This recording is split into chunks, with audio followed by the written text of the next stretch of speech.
Hello students, आप सभी का स्वागत है इस लाइव क्लास में। तो आ चुके हैं बहुत ही इम्पोर्टेंट चैप्टर लेकर के, बहुत ही इंटरेस्टिंग टॉपिक है। चैप्टर है, आज हम लोग स्टार्ट करने वाले हैं ह्यूमन हेल्थ एंड डिजीज के बारे में। इस यूनिट का एक चैप्टर हम लोगों ने ऑलरेडी पढ़ लिया है, माइक्रोब्स इन ह्यूमन वेलफेयर। बात समझिएगा, माइक्रोब्स इन ह्यूमन वेलफेयर इससे पहले वाले क्लासेस में हमने स्टडी कर लिया है। आगे हम इस यूनिट के एक और चैप्टर बचा है, ह्यूमन हेल्थ और डिजीज के बारे में डिस्कशन करने वाले हैं। तो चलिए स्टार्ट करते हैं इसको। फर्स्टली हम जानते हैं कि हेल्थ क्या है और दूसरा क्या है, डिजीज क्या है, ठीक है ना। पहले इसको डिफाइन कर देते हैं सिंपली, हेल्थ किसे कहते हैं, ठीक है ना। तो बहुत सिंपल है, physical, mental and social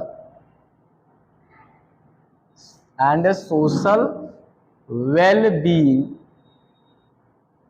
state of body. बहुत ध्यान सुनिएगा, फिजिकल, मेंटल और सोशल वेल बीइंग स्टेट, यानी कि जब कोई पर्सन फिजिकली, मेंटली, सोशली किसी वर्क को करने में कैपेबल हो तो वह स्टेट ऑफ बॉडी कहलाती है हेल्थ। क्लियर है।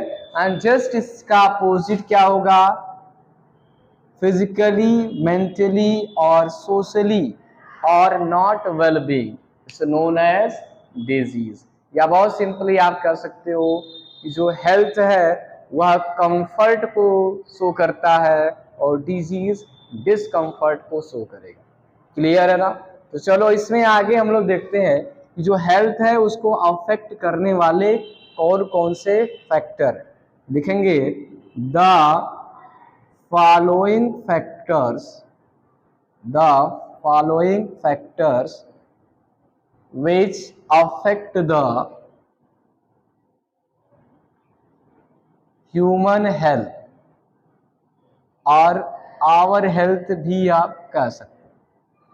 हमारे हेल्थ को अफेक्ट करने वाले कुछ फैक्टर्स हैं। जैसे पहला फैक्टर है जेनेटिक डिसऑर्डर। पहला क्या है, जेनेटिक डिसऑर्डर है, यानी कि बहुत सारे ऐसे जेनेटिक डिसऑर्डर जो पेरेंट्स से उनके बच्चों में ट्रांसमिट होते हैं, तो कहीं न कहीं वह हेल्थ को अफेक्ट करने का काम करते हैं। चैप्टर 5 में हमने डिफरेंट मेंडेलियन और क्रोमोसोमल डिसऑर्डर के बारे में डिस्कस किया है। प्रीवियस लेक्चर या वीडियोस में आप उसको देख सकते हो, ठीक है। तो जेनेटिक डिसऑर्डर कहीं न कहीं हेल्थ को अफेक्ट करता है, चाहे वह क्रोमोसोमल डिसऑर्डर हो या मेंडेलियन डिसऑर्डर। क्लियर है। फिर आ जाते हैं next one, life style,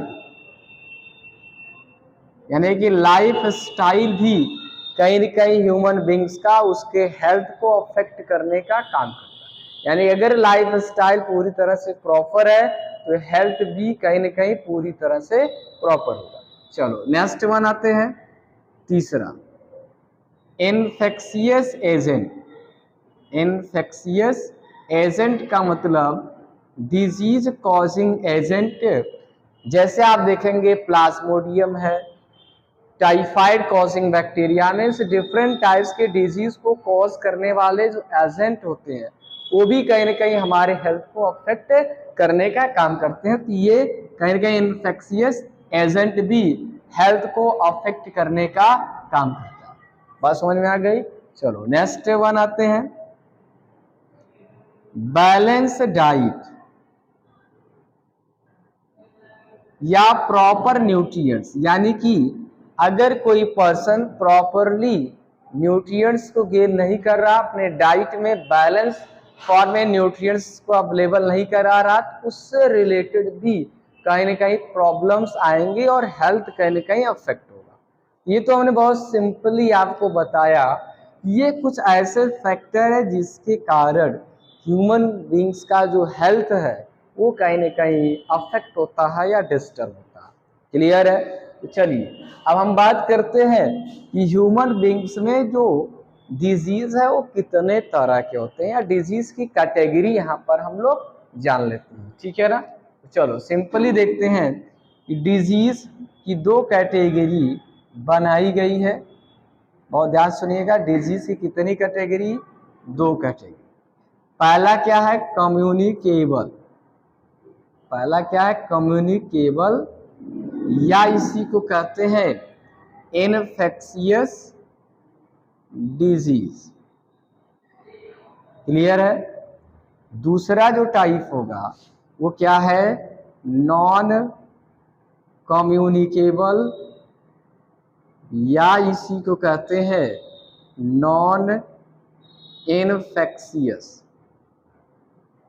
clear है। तो डिजीज की दो कैटेगरी है, पहला क्या है कम्युनिकेबल, दूसरा क्या है नॉन कम्युनिकेबल। क्लियर है।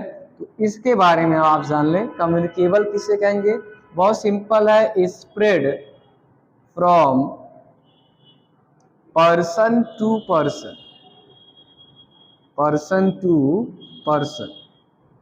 अगर एक पर्सन से दूसरे पर्सन में कोई इन्फेक्शन या डिजीज स्प्रेड होता है तो उसको हम क्या कहेंगे, कम्युनिकेबल डिजीज कहेंगे। ठीक है, क्या कहेंगे उसको, कम्युनिकेबल या इन्फेक्शियस डिजीज कहेंगे।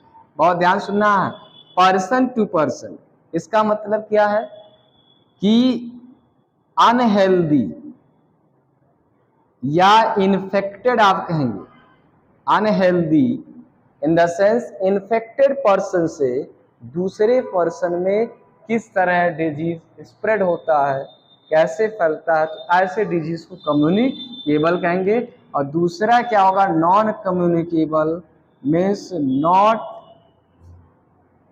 Spread from person to person.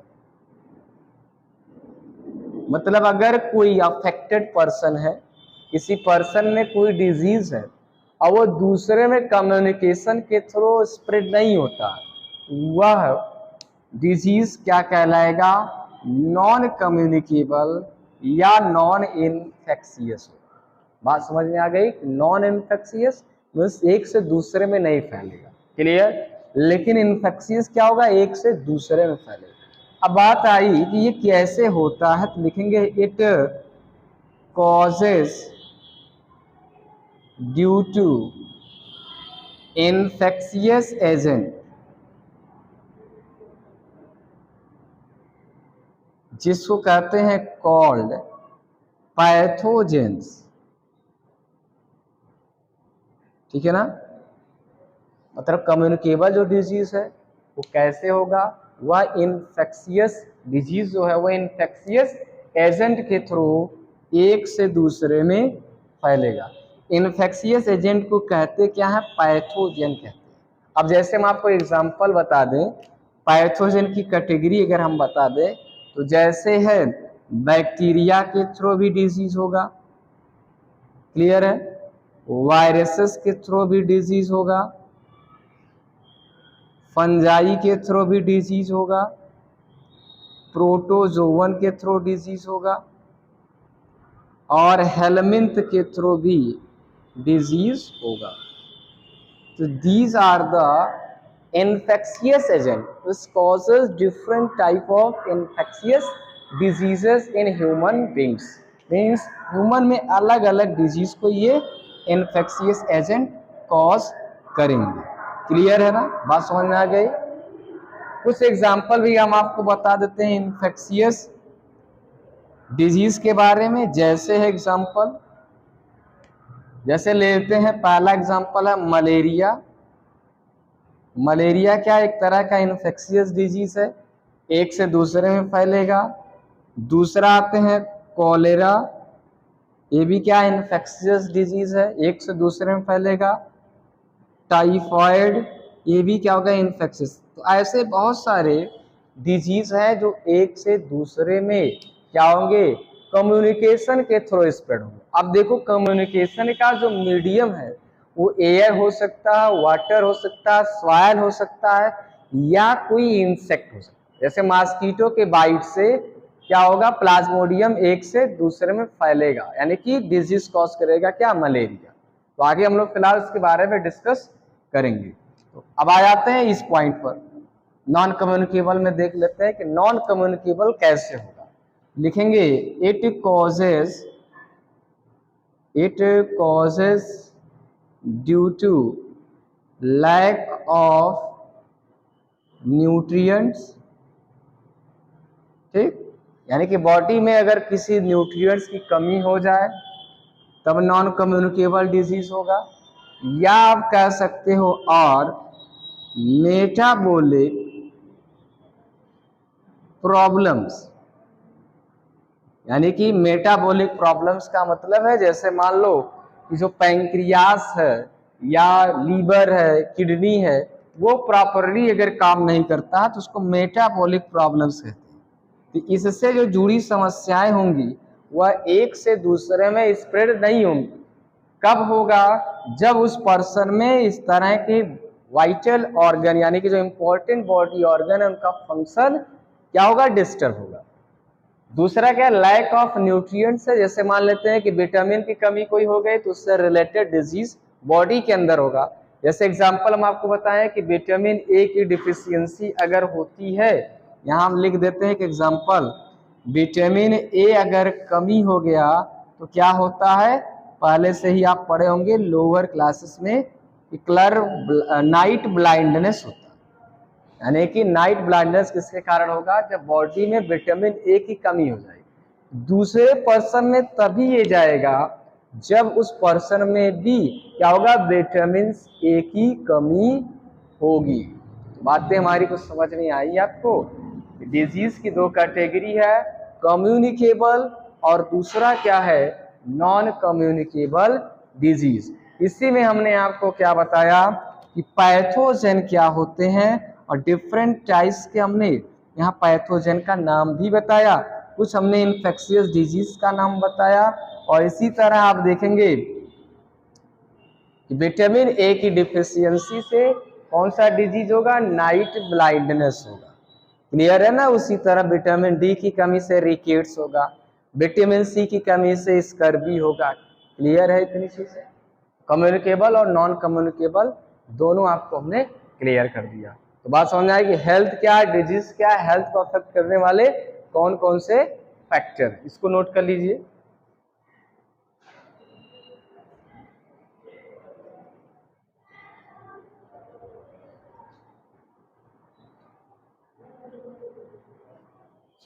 चलिए इसको हटाते हैं, हो गया होगा सबका।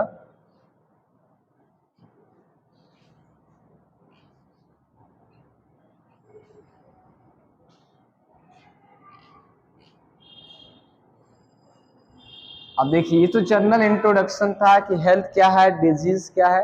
अब इसमें हम देखेंगे कि इस चैप्टर में हमको कुछ पार्ट पर डिस्कशन करना है। जैसे पहला पार्ट है कॉमन ह्यूमन डिजीजेस। तो पहला आपको ये जानना है कुछ कॉमन डिजीजेस जो ह्यूमन बींग्स में अलग अलग इन्फेक्शियस एजेंट या पैथोजेंस के थ्रू होते हैं। क्लियर है। फिर इसी में हम लोग दूसरे पार्ट पर आ जाएंगे, इम्यूनिटी पर डिस्कशन करेंगे। ठीक, इम्यूनिटी के बाद जो नेक्स्ट पार्ट आएगा वो होगा ड्रग्स एंड एल्कोहल। यानी कि अगर देखा जाए ये चैप्टर इन 3 पार्ट में डिवाइड है, तो एक एक करके हम लोग इसमें स्टडी करेंगे। तो सबसे पहले हम बात करते हैं कॉमन ह्यूमन डिजीजेस के बारे में। तो देखना है कि पैथोजन क्या है, पहले ही बताया जा चुका। Pathogen means disease causing agent. Disease causing agent को क्या कहते हैं, पैथोजन कहते हैं। पैथोजन का डेफिनेशन क्लियर हो गया। अब ऐसे पैथोजन का एग्जांपल जैसे है बैक्टीरिया, ठीक, वायरसेस, ठीक, फंजाई, प्रोटोजोवन, हेलमिंथ। इनसे रिलेटेड, ये तो हो गए क्या, पैथोजन हो गए। अब इनसे रिलेटेड जो हमको डिजीज तो बहुत सारे होंगे, लेकिन जो सिलेबस में है उसका हम डिस्कशन करने जा रहे हैं कि बैक्टीरिया के थ्रू कौन कौन से डिजीजेस होंगे। जो पढ़ना है यहाँ पर वह है टाइफाइड, ठीक। इसी में पढ़ना है न्यूमोनिया। इसके अलावा भी अगर आप बैक्टीरियल डिजीज देखोगे तो इसके अलावा कॉलरा है, ट्यूबरक्यूलोसिस है, ठीक है, ये भी आएंगे, टिटेनस हो गया, ये भी बैक्टीरिया के कारण होंगे। सिलेबस हमको न्यूमोनिया और टाइफाइड के बारे में डिस्कस करना। वायरसेस के थ्रू क्या होंगे, जैसे यहाँ पर पढ़ना है कॉमन कोल्ड, ध्यान दो, कॉमन कोल्ड के बारे में चैप्टर में पढ़ना है। इसके अलावा वायरल डिजीजेस क्या होंगे, तो सिंपली आप जानते हैं, जैसे रेबीज है, एड्स है, उसके बारे में डिस्कशन यहाँ पर करेंगे आगे के पार्ट में, ठीक है। चलो तीसरा आते हैं फंजाई। फंजाई का एग्जांपल रिंग वार या स्किन रिलेटेड इचिंग एग्जांपल होगा। प्रोटोजोवन में जो पढ़ना है आपको मलेरिया, ठीक, मलेरिया जो जनरली प्रोटोजोन्स के कारण कॉज होगा। फिर इसी में आ जाते हैं अमीबियासिस, ठीक, ये प्रोटोजोन्स के कारण। इसके अलावा स्लीपिंग सिकनेस भी प्रोटोजोन्स के कारण ही ह्यूमन बॉडी में कॉज हो। लास्ट वन आता है हेलमिंथ के थ्रू। हेलमिंथ भी क्या है, इन्फेक्शियस एजेंट है। इसके थ्रू कौन से रोग होंगे, तो जैसे देखते हैं एस्केरियासिस, और एक पढ़ना है फाइलेरियासिस। बात समझ में आई। ये ऐसे इन्फेक्शियस एजेंट है जो हमारे बॉडी में अलग अलग मोड ऑफ कम्युनिकेशन के थ्रू एंटर करते हैं और डिजीज कॉज करते हैं। सिंपली अगर आपको बताएं तो जैसे टाइफाइड, न्यूमोनिया कॉजिंग, ये सब अलग अलग एजेंट से बॉडी के अंदर एंटर करते हैं सिंपली। और एजेंट जो होंगे ध्यान सुनिएगा, सिंपली हम आपको बता देते हैं, चाहे वह एयर हो, मीडियम ऑफ कम्युनिकेशन और वाटर हो, और सॉयल हो, और एनिमल्स हो, क्लियर है। ये अलग अलग तरह के मोड ऑफ कम्युनिकेशन हो सकते हैं, यानी ये एजेंट सब में एक तरह होगा नहीं, अलग अलग मीडियम को यूज करते हैं और एक से दूसरे में स्प्रेड करते हैं डिजीज को, और ह्यूमन बींग्स से दूसरे में ये कहीं न कहीं स्प्रेड होता है। क्लियर है ना। तो एक एक करके हम लोग डिस्कशन करेंगे नेक्स्ट क्लास में typhoid, pneumonia, common cold, ringworm, malaria etcetera के बारे में। फिलहाल इस क्लास में इतना ही, बाकी के डिस्कशन को हम अगले क्लास में लेकर आएंगे। फिलहाल आज के लिए इतना ही। ओके, धन्यवाद।